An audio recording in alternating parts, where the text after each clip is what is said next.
Hi, how are you guys? Hi. Hey, Mike. Good. Welcome to whatever this is. My name is Mike, and I am the founder of Clavell. In these conversations, we are working towards making the lives of teachers easier. We hope that as you listen, you hear things that will help you in your classrooms.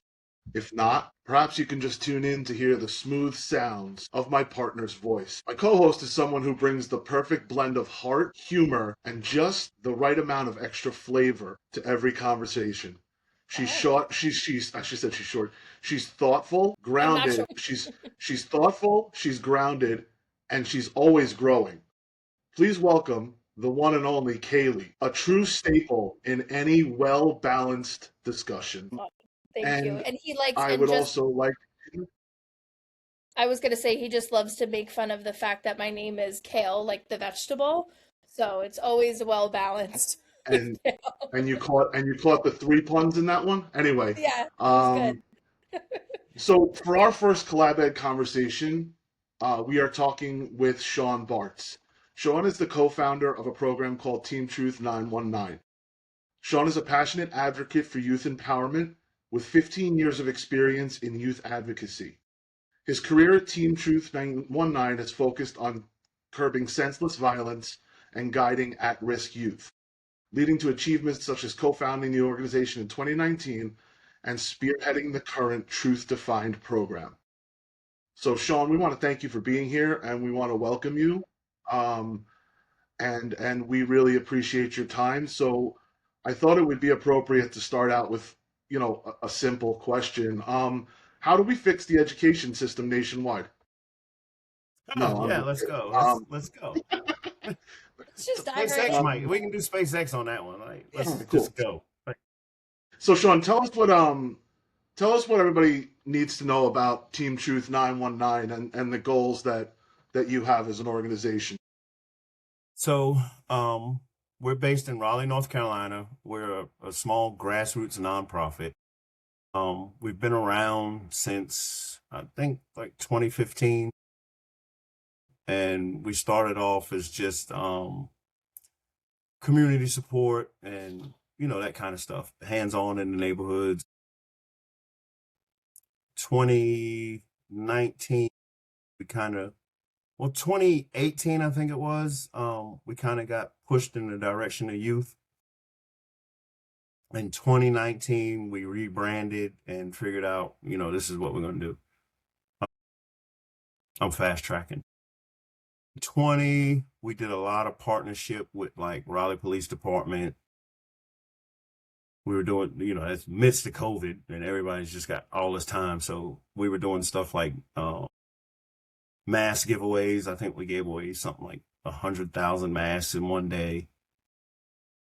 And then a couple of weeks after that, we did like a huge food giveaway. We did 70,000 pounds of food in one day. We had like 3 tractor trailer trucks full of food that we just Oh my had God. a drive-through food giveaway. It was 2022 when my partner's nephew was getting in trouble in school. And he went up there to talk to him. And the principal at the school at the time was like, I don't know what you said to him or what you did, but it worked. Um, can you talk to some of these other kids like that? So that's how we got introduced into the schools. Um, and from there, so it was pretty much kind of, we knew what we wanted to do, we knew how to do it, but it was pretty much ad lib. So that's when I started creating the curriculum that we could follow. Because my thought is, nobody, ad libbing is good, but if you got it on paper, people look at it. So that's when I started writing the Truth Defined curriculum. Um, I finished September of this year, like completely finished it. Um, from A to Z, I've got it in there. Permission slips, you name it, I've got it. Because we were dealing with schools, we needed so much extra stuff. Um, Where did the idea for Team Truth come about? or how? So I've been sitting here trying to remember what we were called before we were called Team Truth. It was Truth something, and I can't remember. And I hated that name. So actually in 2019, we were sitting in my mother's basement, and me and the co-founder Ty, and we were just hashing it out. And he was like, "Man, we got to do something." And I was like, "Well, there were originally 1, 2, 3, 4, 6 members, and then it went down to 4, and then one of them, the fourth member, he passed away in an automobile accident in 2023. Well, I'm sorry for And then we just lost my brother September of last year. So it's back to the 2 original members. So I think, like I said, it was Truth something. I can't remember. I have to go through tons of stuff to find. It was Truth something. And I was just like, I don't like it. It just sounds, I don't know what, but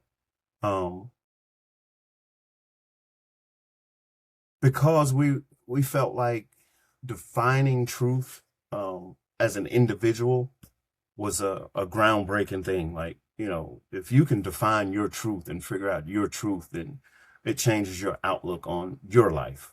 So that's where the truth came. And then I think we just decided Team Truth. I think we had like probably 100 pieces of paper with truth this and truth that on it. And it was kind of like just a pull of the hat, and it stuck. So, and we've been pushing Team Truth since then. I mean, that name, like you said, like truth is so individual. And I feel like in this conversation, I'm a teacher, and I know Mike and I will get into this, just the idea of like motivating a child and having that come from within is all about, like you said, finding your inner truth. So I feel like that totally aligns with the mission, from what I understand, your program is all about. Sean, I guess. oh, sorry. Yeah, go ahead, Mike. Don't interrupt me again. Sean, one of the things that initially drew me to the Team Truth program was the terminology you use. A lot of times in class, we have to refocus ourselves, and we have to kind of remind ourselves that sometimes you're dealing with kids and you're not dealing with adults. And sometimes, and Kaley and I work in grades where, I work in 5th and she works in 6th, where our kids are starting to make the turn from being, children to teenagers. And the thing that initially drew me to this conversation was the term that you guys use. You use the term at promise instead of at risk. So what I wanted to do is I wanted to ask you, for a classroom teacher, what does that shift actually change in how we show up for the students day to day? Well, so part of the change, and I'm not, I don't have the educational background as far as instructors go, or teachers or facilitators. But from a human standpoint, we're told all the time words matter. And not only do words matter, but you create a definition of yourself by what you're labeled by. So if we keep labeling kids at risk, then I'm at risk. What is at-risk behavior? This is what at-risk behavior is. Right. So it's not, I really can't say there's a simple answer to how a teacher, a facilitator would, use that. It's more like,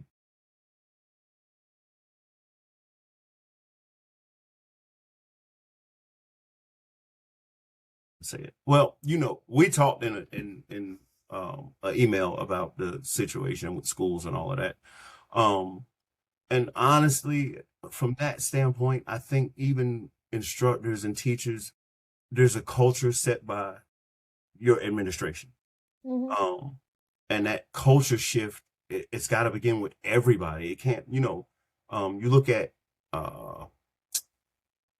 Eastside High in Jersey, um, the famous high school they made the movie about, Joe Clark. Yeah, that was that Stand By Me? Yeah, Stand By Me. Yes, yeah. So it's a real school that had real problems. And right now there's a man who is leading that school. His name is Dr. Akbar Cook. And what he has done for the school, including the instructors and the students, is amazing. He has instituted a culture in that school where every child feels wanted and needed. And to change that, that at-risk label, it's got to be a system-wide. It's got to be the school-wide. Like, everybody in the school has to understand, like, okay, we're going to change the narrative. We're going to increase the attendance rate. We're going to pull grades up, but we have to make a cultural shift. What you say makes a lot of sense, right? Because it's all about culture. It's all about creating a place that kids want to go. And I want to reference that email you were just talking about, because you and I had an interesting exchange in that email. And I know this wasn't on the list of things we said we were going to talk about, but sorry, this is what you get when you deal with me. Things just come to my mind. But the fact is that you asked me how it is that, we expect to give teachers more and ask them to do more kind of with less. Yeah. Right. And I think this is one of those areas where when we actually discuss things like this, we're helping teachers understand just how important culture is in their classroom. Because your school can have a culture and your classroom can have a totally different culture. You happen to be in a small box on my screen next to someone who I've seen build the most amazing classroom culture I've ever seen. Yeah, I know. Brandon's in the background, right? No, and she is, she sets that tone. She sets that, and some of the things we do unconsciously, right? So, for instance, your comments here led me to think about when we label students as kids who are, we call them fringe kids, right?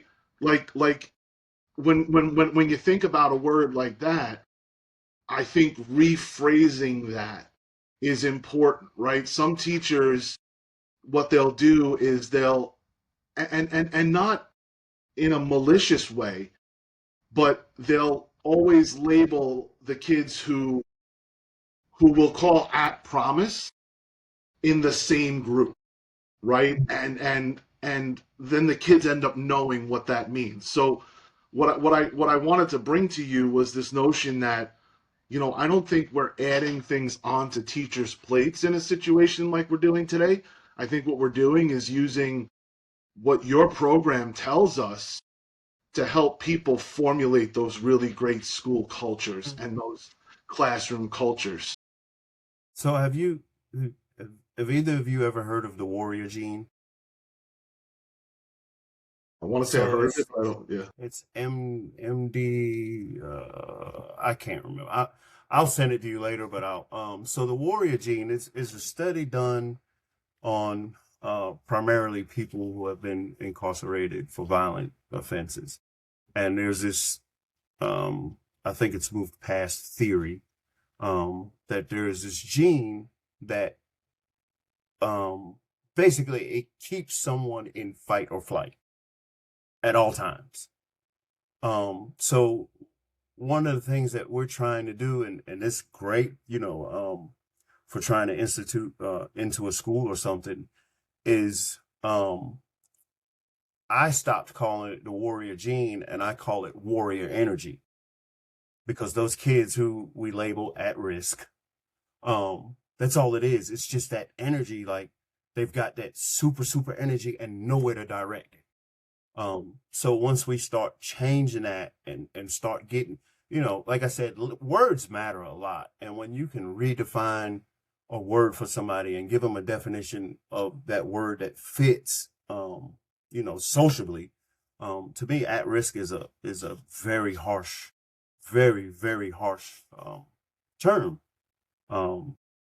I think there's also something to be said about when you speak something into someone and you repeatedly hear it, you repeatedly speak it back to yourself. I mean, affirmations are not just you're calling yourself a warrior, you're calling yourself, yeah, I'm at promise. Like Yeah, that feels absolutely, different in you, you know? Like absolutely. you're and if you say it enough, you believe it. And Yeah, for kids, I feel like that is such a transformative, like it's such a small change, but it's a huge outcome, you know? it's a Like just huge. yeah. Like I said, we did our very first cohort was 12 at promise kids. Um, they won't come into school. They were failing. We had one that was in the 12th grade that was not going to graduate. We had 3 that were in the 11th grade. My numbers might be off, but none of them were on track to graduate. They won't even come into school. So they got placed in our program, and um, I think I want to say by the second or third week, every one of them was coming to school, especially on the days where they met us. Can I Um, ask you though, if and I'm sorry to interrupt you, but what was the difference? See, this is what we want teachers to hear. What was the difference in that 3 weeks? What so made them want to come to school? so the biggest difference, and it's also a hurdle. Like it's been a hurdle, and I guess until we can, I don't know how we overcome the hurdle. Um, the biggest key is the relatability. Um, and when that child sees me as a future them, um, one of the things that I say to them is, I come from the same place that you've been. Actually, you're from Raleigh. I have bled on the streets that you want to run. The relatability is definitely that's the key to our whole program. Um, because we are actually with them just 40 years later. Um, so when they can see that in you, that's the huge, that's it. That's it. That's what makes our program so unique and so powerful. Is because they see the relatability, and then we call ourselves coaches. Um, and there's, like I said, words matter. Um, if you think about a school, um, especially high school level, most kids can turn to their coach, football coach, basketball coach, for anything they need. So instead of calling us facilitators, instructors, or whatever, no, we're coaches because it breaks a barrier. Oh, he's not just a teacher; that's our coach. Um, and like I was saying, Are by you week 4, those kids were in the hall. Like if I stopped at the office to talk to somebody, they were roaming the halls looking for me. So, um, it's all about, and a lot of, there's probably not too much relatability, um, depending on where you are, and actually what school you're in, what district you're in. But it becomes not, you don't have to have the relatability aspect, but if you relate to it in that way, like, I know this kid is from the ghetto. I know he probably didn't come to school with his belly full. So I'm going to expect a little bit of difficulty. You know, we instead of chastising, we pull them in. We let them know, like, we give them space. Hey, come here, let's talk for a second. What's going on? Everything okay? And that builds a rapport and trust factor, versus, and it's, I think every teacher, every instructor, this kind of work isn't for them. It takes a lot. It takes a lot to have a class of 15 to 20 kids and be able to pull one to the side and say, hey, what's going on? Everything okay at home today? But if you build that rapport and build that trust with those, then they'll stop coming to class with the issues. They'll walk into that class and say, okay, my mom yelled at me this morning, but I'm going in Mrs. such and such's class and I'm good. I'm going to be okay. It's going to be all right. Yeah. They take a breath. Yeah. Yeah, it's true. And so you are, from what I'm hearing, like you said something about a class of 15 kids. Are you like one class a day built into their schedule, or is this like an after school? So originally, yes. So what it was we had 1 day a week. We had 1 day a week to do basically a 50-minute lesson. Okay. Then we went to twice a week. So right now we're sitting, next Monday, we start our first independent cohort, not affiliated with the schools. There's a couple of reasons behind that, but we've got the school data and it's 100%. So now we want to test it outside of a school to see, school is different. The school environment is different than the home environment. You're at home and you're coming to this class after school, and then you don't have to go to gym class or you don't have to go to science class. You're going home. So now we're testing the data and see how it looks outside of a school. I'm confident. Yeah. And it sounds like that, it's embedded into their schedule. You see them once a week, but that your work and this transformative work that you're doing is beyond that time. Like you said, like they'll find coach in the hallway. It's not limited to those 50 minutes. So if I was, if it's my first day in the program, or I'm walking into class, what are some of the activities that I would expect to happen? So we do it just like any other class. We try to, of course we get stragglers, throughout the class. Somebody might get recommended. But we like to have that 12 picked. And we came up with a matrix that, so we do assessments. The administration has to do an assessment, so we can figure out why they're trying to put this kid in this class. Like, why are you sending this to this program? And our assessment is crazy. One of our partners is a social worker, so he designed these assessments, and they're like, when you go through this assessment, you'll be like, what? So, and then we grade them. The administrator fills them out. We grade them, and we give the kids a point system. And depending on the points, we know what kind of intervention they need. So our matrix is a mix. Like the last cohort, to give you an example, 12 students, we had 2 50s, which is like almost going to jail. So we took the 2 50s, and then we took a mix between like 30s and then some 20s. But we also had some recommendations for one kid scored like a 15, which is just like, he just needs a slap on the wrist and a little talking to. And then one girl, she actually, I think she scored like a 10. So we decided that our matrix would consist of that mix, because the 50 will see the 10 and the 15 performing and pick up that performance. One of the other things that we include is peer mentorship.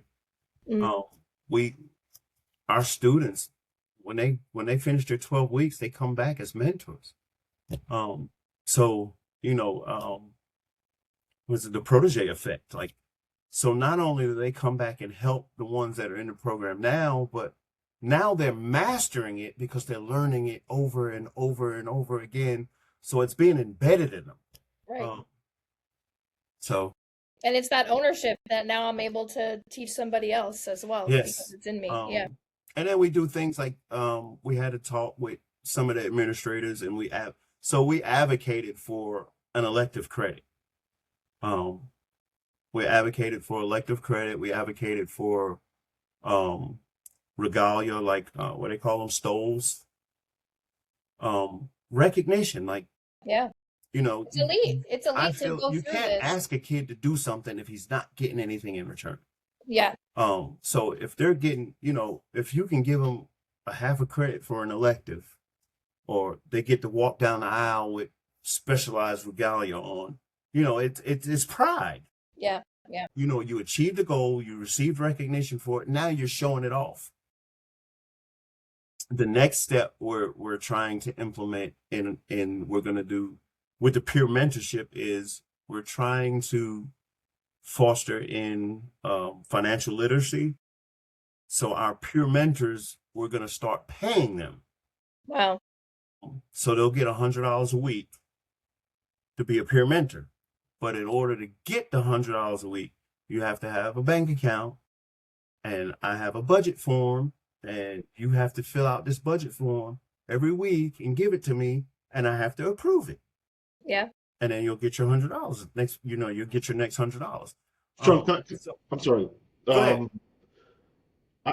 I'm really curious about two things that you've spoken about. So when you're teaching these lessons, are there teachers in the room with you guys? Absolutely not. No. See, okay. Do the teachers ever connect with you and ask you like your thoughts and what you do to drive the relationships with these kids?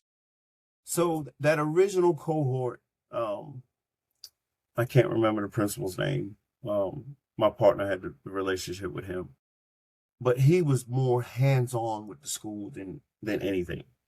One of the reasons that we didn't go back this year is because he left. He left the school, and with him, that left. So we tried to go back. They told us they wanted us back. We went back. But you know how you read the room and it's just not like, you don't feel the energy. Yeah. You feel like they're just doing it because it was here before and it's just something to do. It's something to get these kids out of their hair. So, and there's much structure as we tried to restructure it with them. We tried to work with them, and nothing seemed to work. So I just ended up sending a termination letter like, hey, we appreciate y'all, but we decided to move elsewhere. Second question, if you don't mind. Oh, sorry, go ahead. I was going to say, so to answer your question, so far, there really hasn't been any teacher engagement. So if a teacher were to engage with you, you're pretty confident in telling them that it's the building of the relationship that is the most important part to getting to kids who are at promise. So like, I guess my question is, and I guess what I would love people to hear is the one thing you wish every teacher understood about students who challenge them the most. Is it to build a relationship? Is it not just one thing? Is it more than one thing? I think it's a mix of things, but and I'm speaking from the learned experience and what we've implemented. And I don't care what color you are, what you look like, what nationality you are. If you build trust supersedes anything. Mm-hmm. And it could be simple as I saw an example years ago of a teacher who stood in the hallway when the bell rang, and every student that walked in his class, he had separate handshakes for each student, or he did something different with each student, and according to that, his class was one of the most successful classes in the school. It's because he built that relatability, even though he didn't come from where they came from, he didn't deal with the same kind of stress that they deal with. He realized that, these kids really aren't bad. They just don't have the direction. So he built that rapport with them. And so,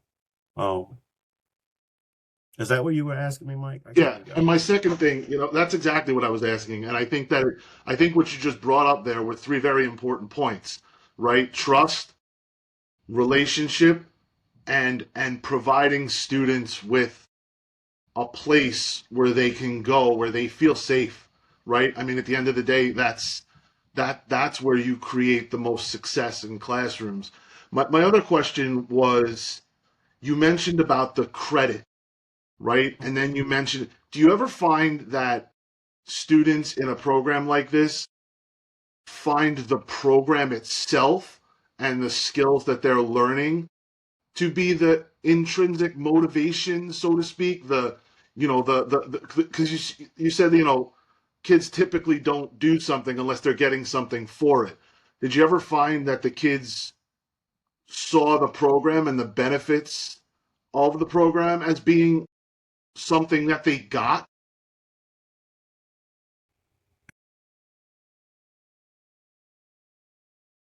Okay, I'm gonna do it like this. I'm gonna give you an example. No, they don't see it at first. They absolutely do not see it. They come in here, they're being sent to us. Whether we're picking the cohort, hand picking it, at Nightdale High School, it was like, hey, we got these 12 kids, here they go.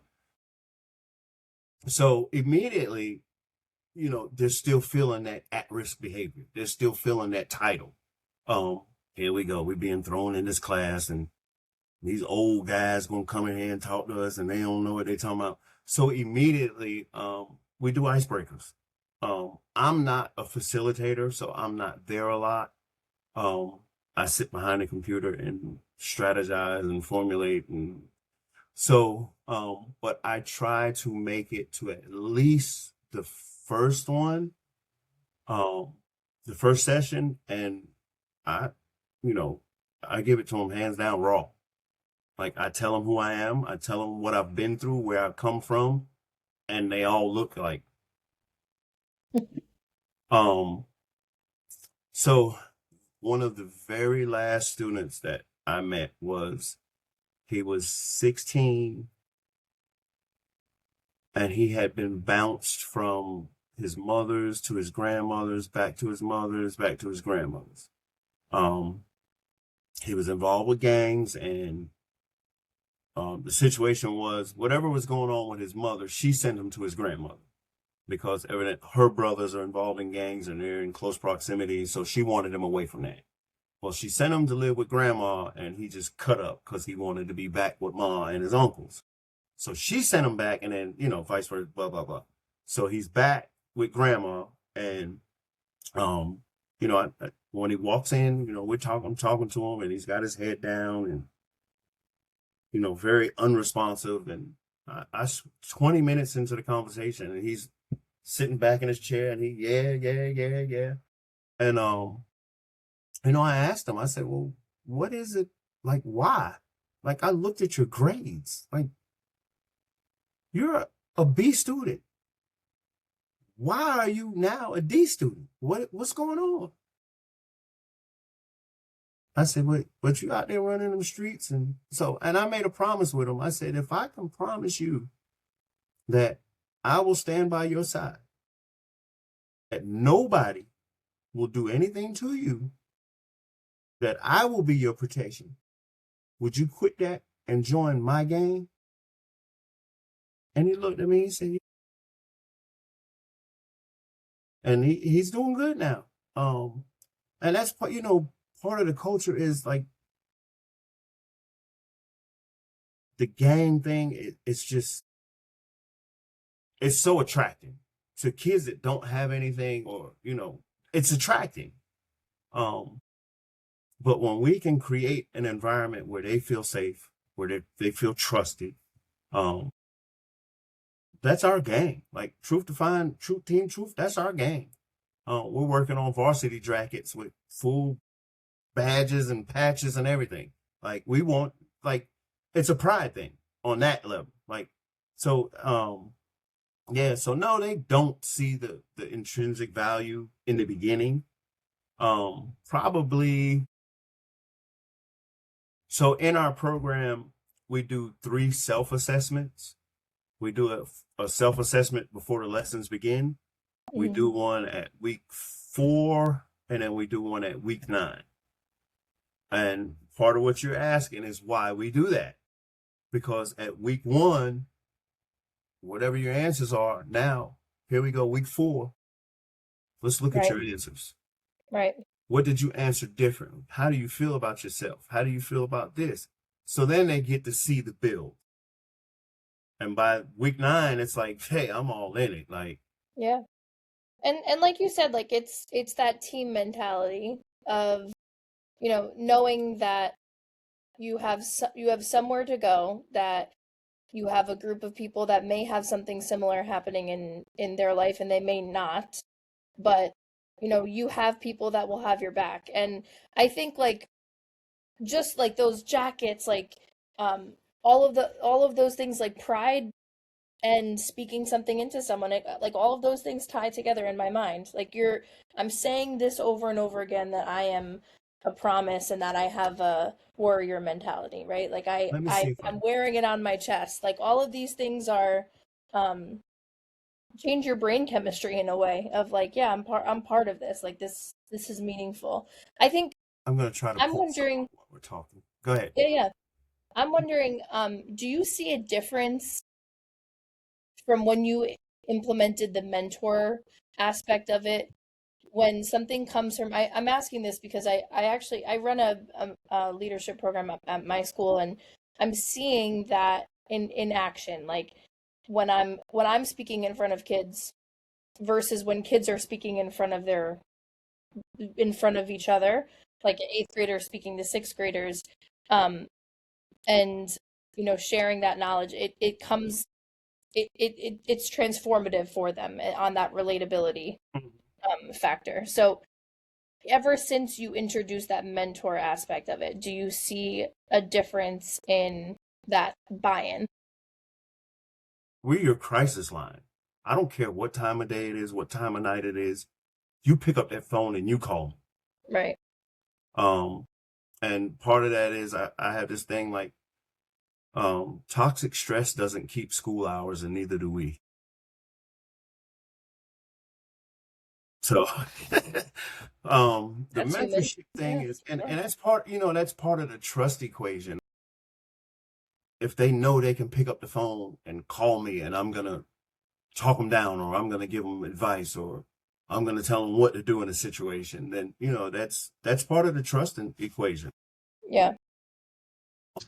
You're teaching a lesson here that I think is important for newer teachers, and that is that the results of your labor may not always be right in front of you.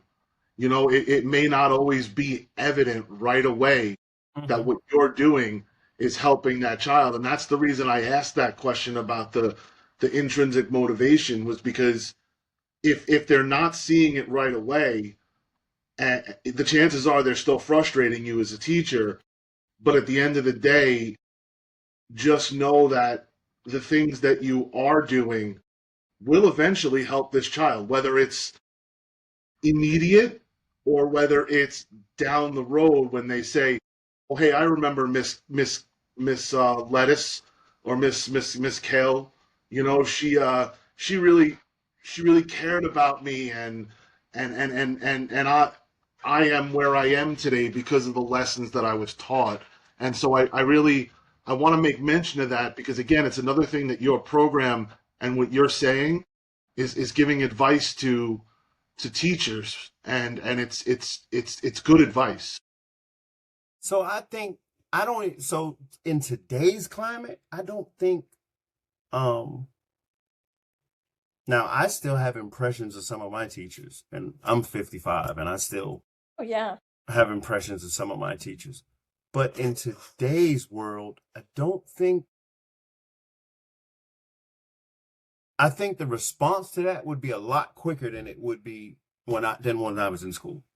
You know, I don't think it'll take, if you got a freshman kid who you pull in and give him advice and give him that trust and give him that space, I don't think it'll take till after he graduates to say, you know, hey, Mike was really a good guy. I think by 10th grade, 11th grade, and 12th grade, he'll still have that relationship with you. Even walking in the hall, hey, Mike, can I talk to you for a minute? Like, hey, I got something on my, you know, I don't think today's kids are so different than us. So I don't think, you know, that's valid. Like, there may be some who don't see the value of what you're doing until after they graduate.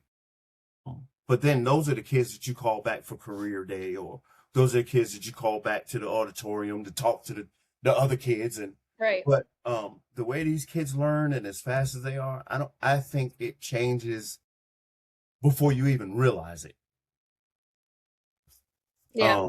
The speed of their life is insane these days. Yes. It's like the immediate validation, the immediate access to everything. Mhm. And I guess I can understand that's why you asked that, Mike, is because it's like, you know, growth and change, these things take time, and sometimes kids give up, or adults give up. Let me just say humans give up before they're able to reach that change and to see it and to feel it, right? So like it's hard now because of everything that kids and humans have access to. Mhm. And like I can get that immediate validation and what I need in a minute by posting a picture, by replying to someone that feels something similar to me. You know what I mean? So I think that the work that you're doing is so essential in just communication and learning who each other are and learning how to build trust and learning your own truth, because you can put out you could put out a version of your truth online, and that's who you start to think who you are. You know what I mean? So Absolutely. I think the work that you're doing is like beyond essential in the world that you're talking about right now. Yeah, and it sounds hard. You know, I don't, like I said, I don't have the in school teacher experience, so it's kind of hard for me to try to feel what you guys go through. I got a little gist of it. It sounds like you do. Yeah. But You're it's not, teaching You know the what it class. is, right? When we call it what it is hard.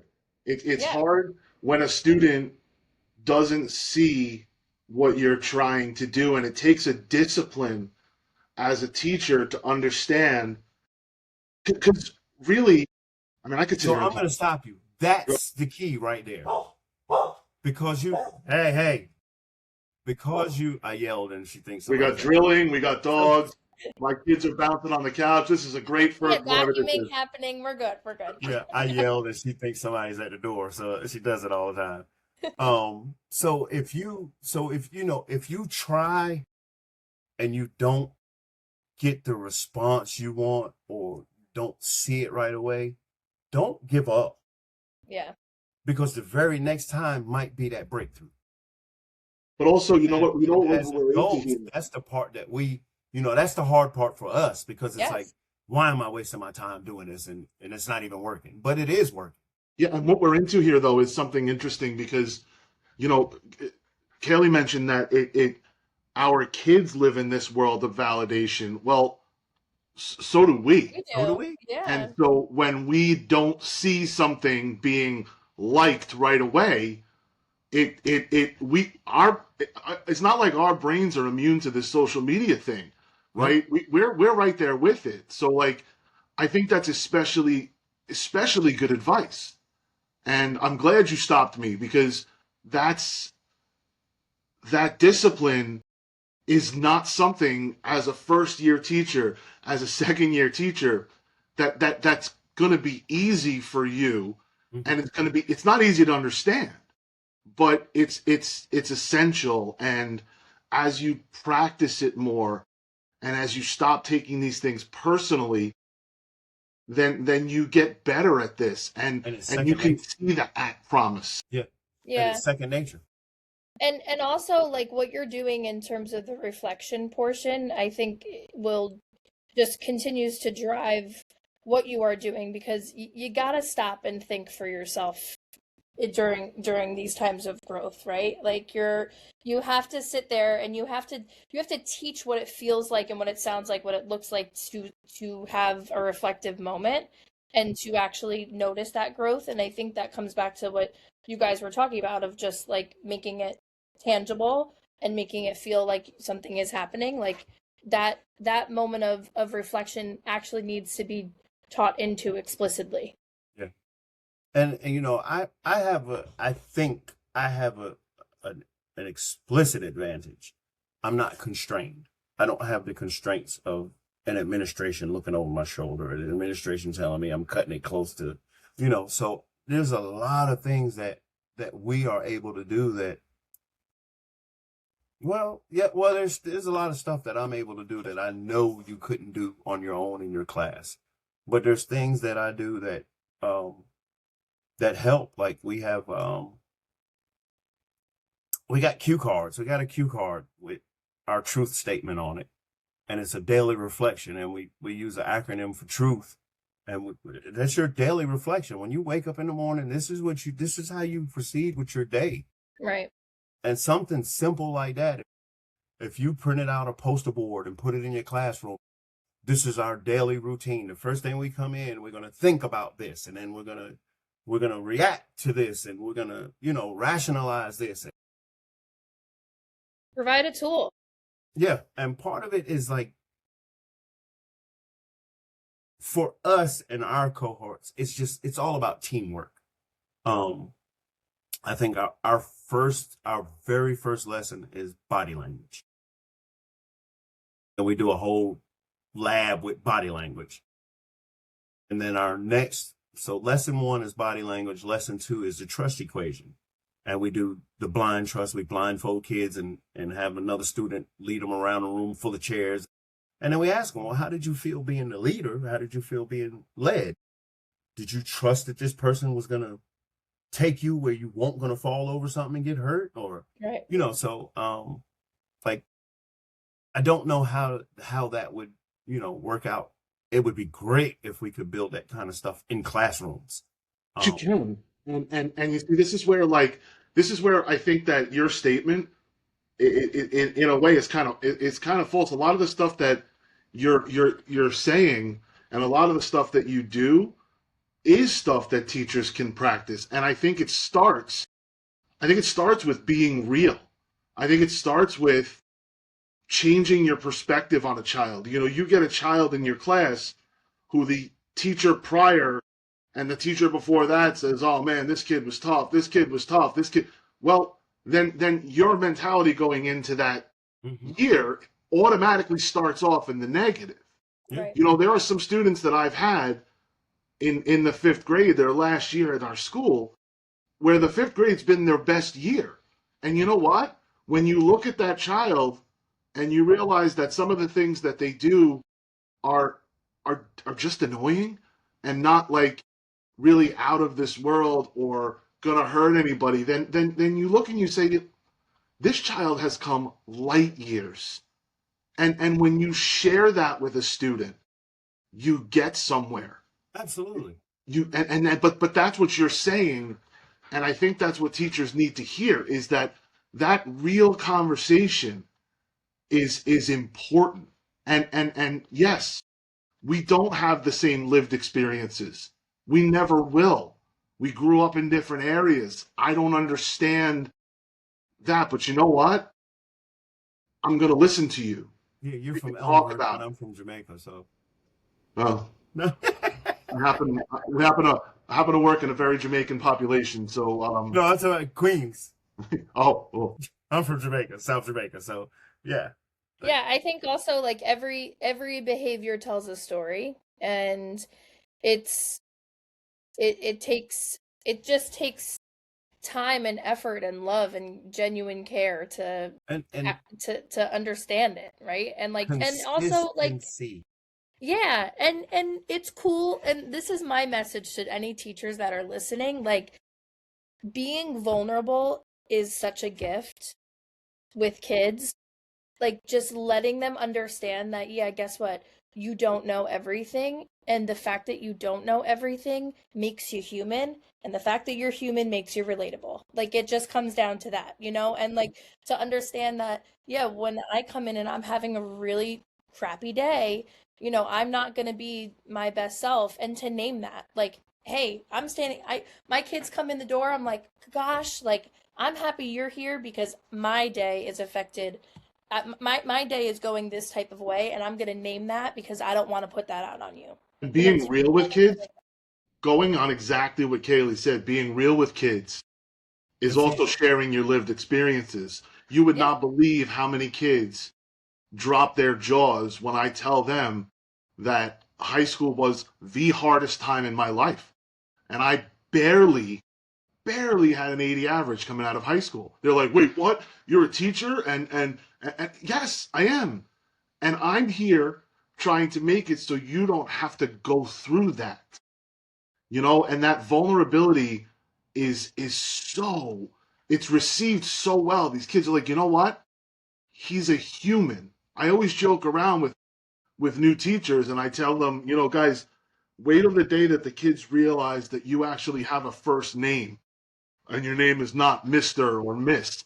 You know, because but they wait till they get automatic to sixth grade, they Absolutely. start calling you Kaylee, and I'm like, yeah. what's up? Absolutely. What's up, Candy? It's Yeah, I'm like like, Well, all right, my first name is Coach.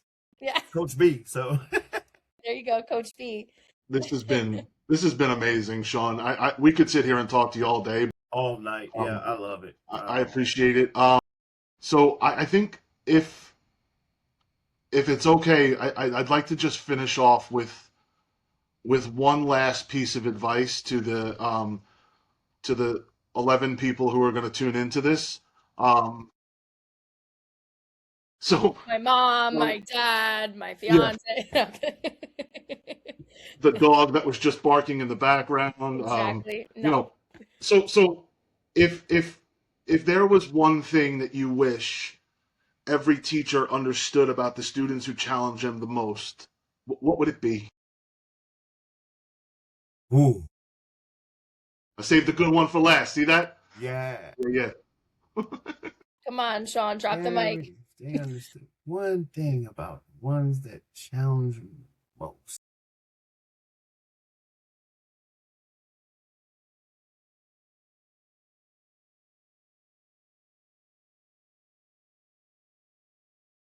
I would, in my experience, it's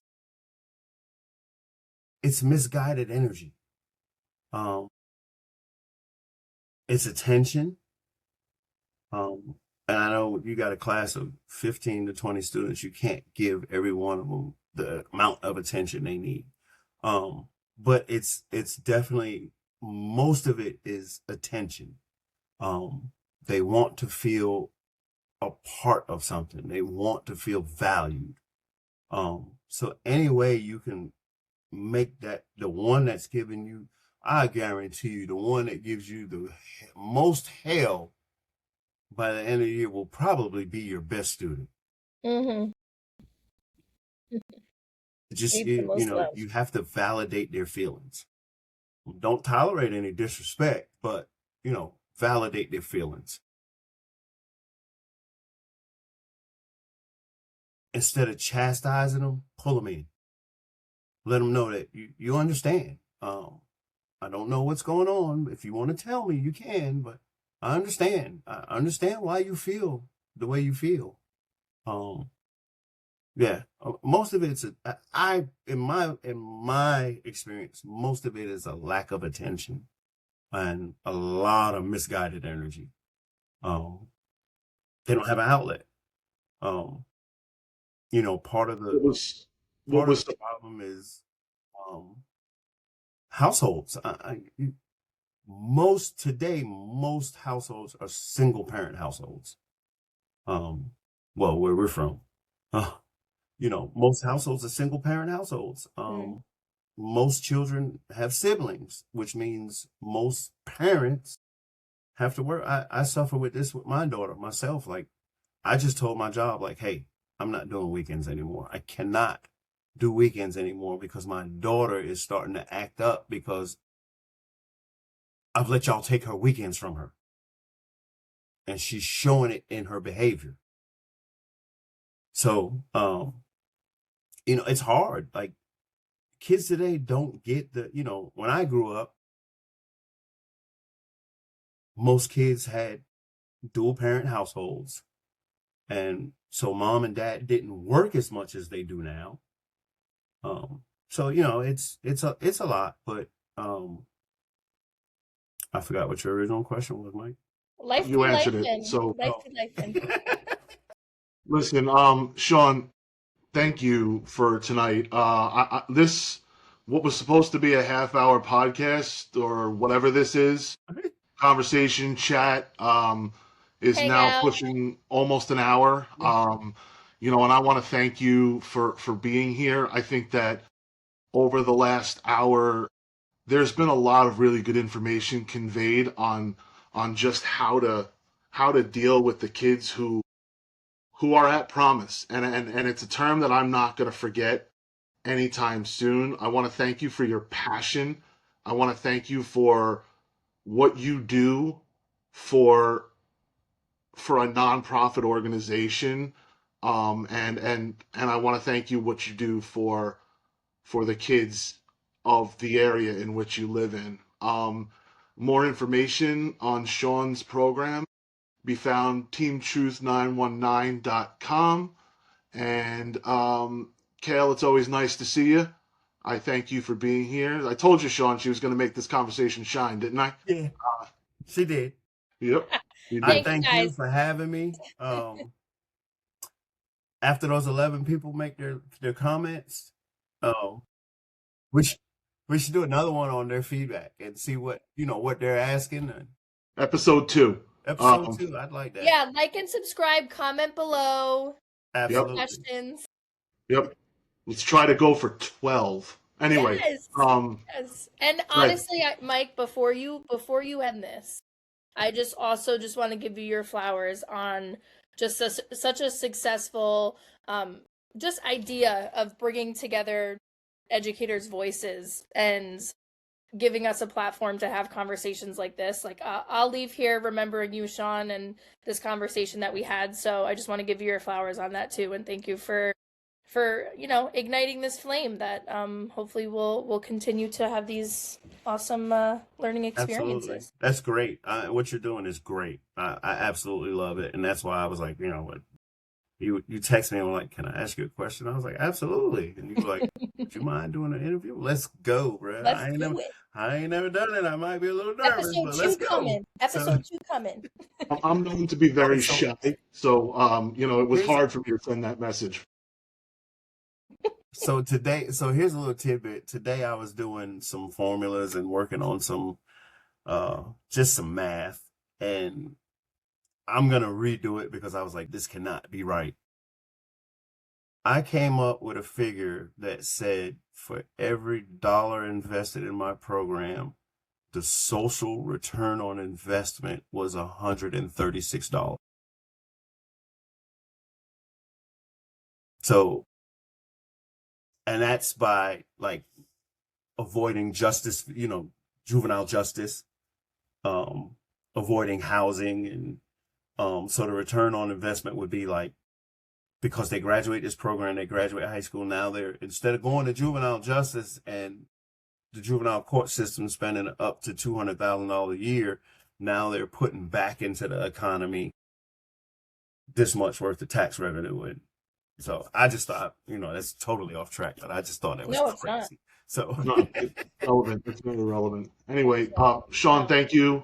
Kaley, thank you. And I appreciate you guys. And Sean, we will do a follow-up. So as Kaley said, all kidding aside, questions you may have for Sean, questions you have for us, leave them. We will get back to Sean. Sean is also a member of our platform, collabed.org, where he could be reached and could be asked questions as well.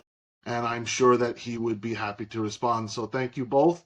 Everybody have a great night, and we'll talk soon. Yes, sir. Thank you. Bye. Bye, guys.